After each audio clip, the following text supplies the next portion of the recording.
I was born and raised in Dakar, Senegal, and through a combination of accident and cosmic justice, became a chef in the US. When I first arrived in New York, I began working with restaurants, different types of restaurants, from French bistro to Italian, global ethnic to modern American.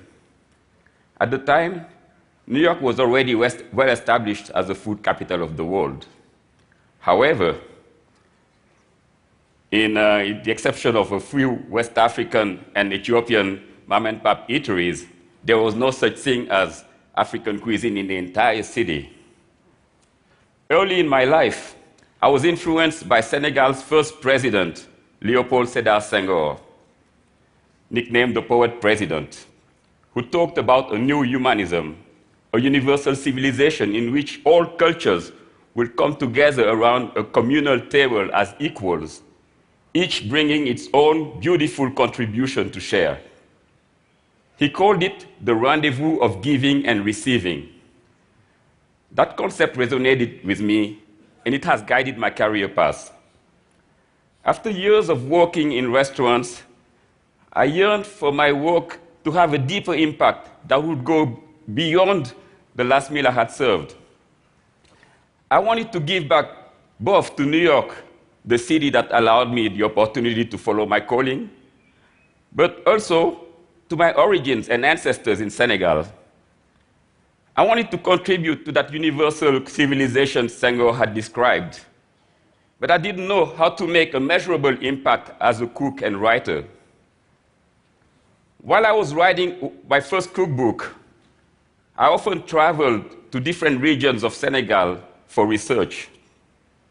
During one of those trips, in the remote southeast region of Kédougou, I rediscovered an ancient grain called fonio that had all but disappeared from the urban Senegalese diet. It turns out that fonio had been cultivated for more than 5,000 years and is probably the oldest cultivated cereal in Africa. Once a popular grain in much of the continent, fonio was grown all the way to ancient Egypt, where archaeologists found grains inside pyramids burial grounds. Today, it is mostly cultivated in the western part of the Sahel region, from Senegal to Mali, Burkina Faso, Togo, Nigeria. The Sahel region is that semi-arid area south of the Sahara Desert that extends from the Atlantic in the west to the Red Sea in the east. I became more interested about this grain that was deemed worth taking to the afterlife by early Egyptians. As I continued my research, I found out that fonio was actually, wherever it was cultivated, there was always some myth or some superstition connected to it. The Dogon, another great culture in Mali, called it Po, or the seed of the universe. In that ancient culture's mythology, the entire universe sprouted from a seed of fonio. Aside from its purported mystical properties, fonio is a miracle grain in many aspects. It is nutritious, particularly rich in methionine and cysteine, two amino acids that are deficient in most other major grains, barley, rice, or wheat, to name a few. In addition, fonio cultivation is great for the environment. It tolerates poor soil and needs very little water, thriving where nothing else will grow. As a chef, what first struck me was its delicate taste and its versatility. Similar to couscous, fonio has a delicious, nutty, and earthy flavor. It can be turned into salad, served as noodles, used in baking, or simply as a substitute in any other grains in your favorite recipes. I am happy to share some of my fonio sushi and sweet potato sushi with some of you right now.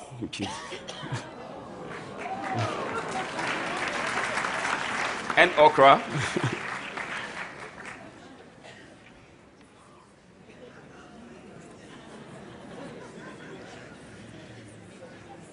In Kedugu, it is also nicknamed Nyamibur, which means food for royalty, and it's served for guests of honor.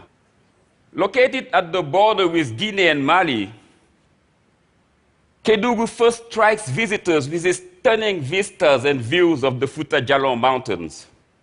Sadly, it is also one of the poorest regions of Senegal. Because of desertification and lack of job prospects, much of Kedugu young population has left.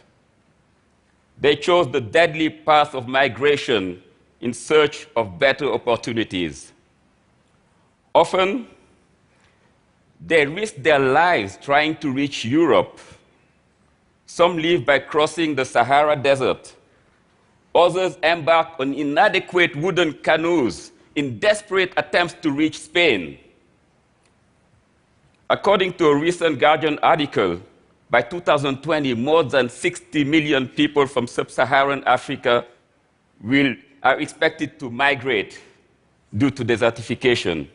This is the biggest global wave of migration since the Second World War, and it's only set to grow.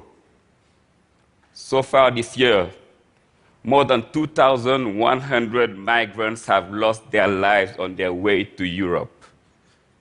This is the reality of Kedugu and of much of the Sahel today. Scary future, scarce food, and no opportunities to change their situation.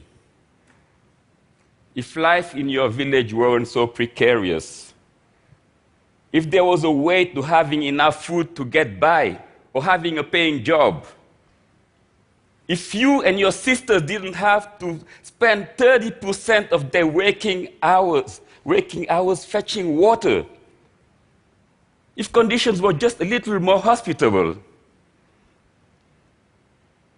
could the solution be right here in our soil? Could bringing fonio to the rest of the world be the answer?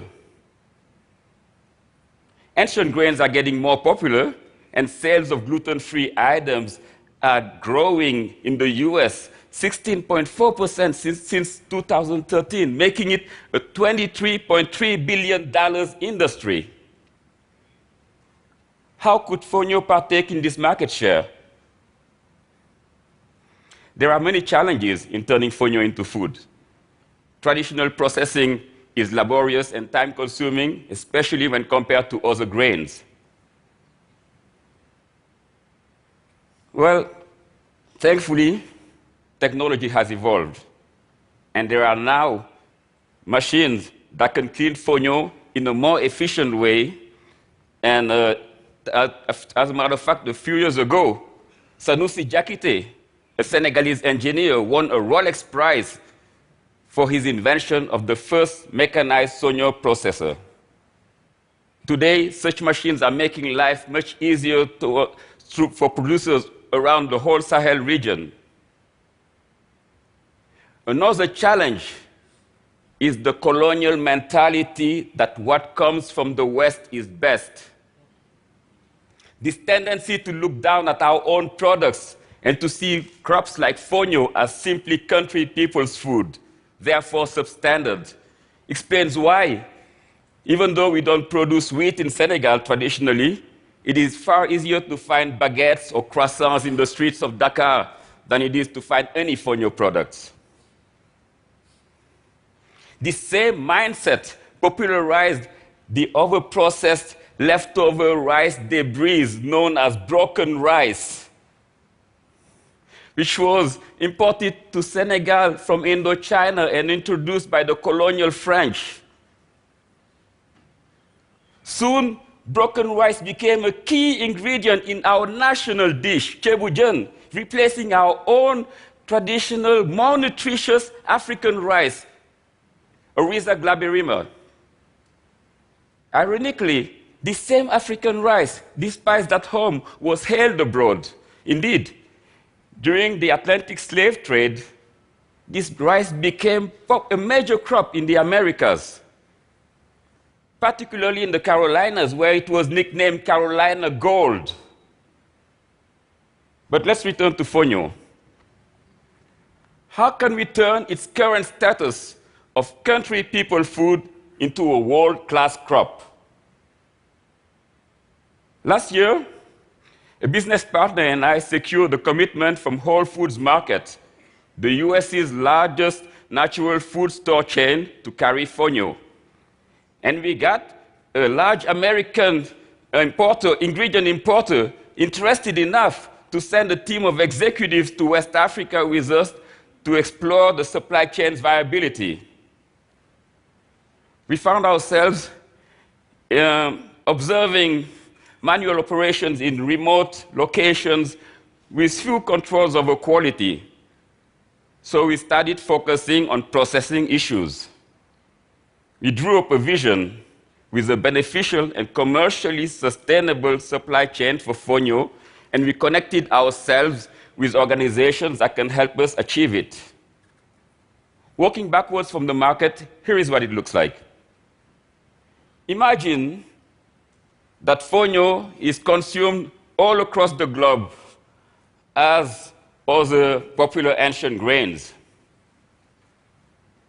Fonio touted on the labels of cereals, breads, nutrition bars, cookies, pastas, snacks.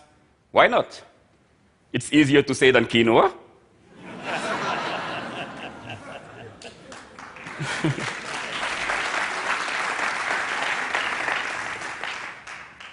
To get there, fonio needs to be readily available at a consistent quality for commercial users such as food manufacturers and restaurant chains.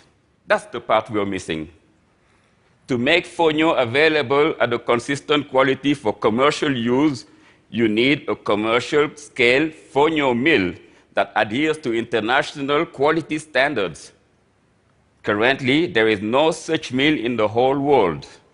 So, in our vision, there is an African-owned and operated fonio mill that processes efficiently and in compliance with the requirements of multinational food companies. It is very difficult for the fonio producers today to sell and use fonio unless they devote a huge amount of time and energy in threshing, winnowing, and husking it. In our vision, the mill will take on those tasks, allowing the producers to focus on farming rather than processing. There is untapped agricultural capacity in the Sahel, and all it takes is changing market conditions to activate that capacity. By relieving fonio producers of manual operations, the mill will free up their time and remove the production bottleneck that limits their output. And there are other benefits as well in using Sahel land for agriculture. More benefits: higher employment, climate change mitigation by reversing desertification, and greater food security. Nice vision, right? Well, we are working towards getting it done.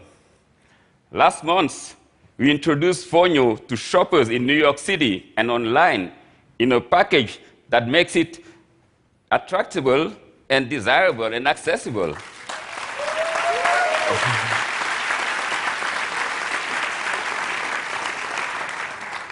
We are talking with operators and investors in West Africa about building a fonio mill. And most importantly, we have teamed with an NGO called SOS Sahel to recruit, train, and equip smallholders in the Sahel to increase their fonio production. Hunger levels are higher in sub-Saharan Africa than any other place in the world. The Sahel population is set to grow from 135 million to 340 million people. However, in that drought and famine-prone region, fonio grows freely. this tiny grain may provide big answers, reasserting its doggone name, Po, the seed of the universe, and taking us one step closer to the universal civilization. Thank you.